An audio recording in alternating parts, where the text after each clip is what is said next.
Хоёрдугаар лайв явж бай. Анхан шатны бясалгын тухай энэ удаа асуусан байна. Ярилцахаар болж энэ лайвыг эхлүүллээ. За одоо өөртөө духтай байдлаар суугаад амьсгаагаа гүнзгий аваад гүнзгий гарга. Дараа нь хөнгөн аваад хөнгөн гаргана. Тэгсээр байгаад явах уу.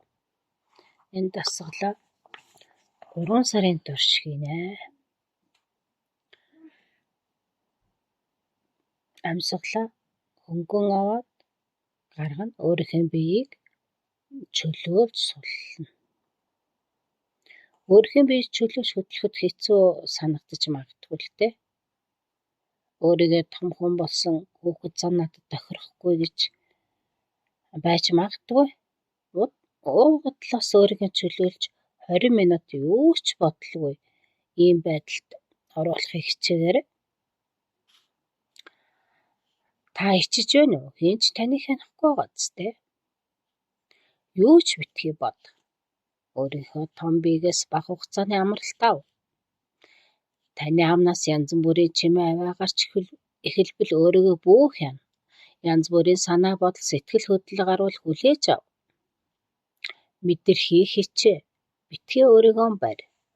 Дасгалын үед ившээж хэхээрч нүднээс нулимс гарч магадгүй. Хөгжилтэй тоглоомш ууз. Тиймээс одоо юу ч битгий хий, үүнийг хүлээн зөвшөөр, видео өөрийгөө цэвэржүүлэхийг зөвшөөр.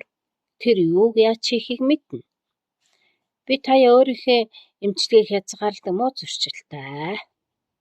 Заримдаа өдөр тутмын хүмүүсийн хоорондын харьцаанд энэ хязгаарлалт хэрэгтэй байж магадгүй.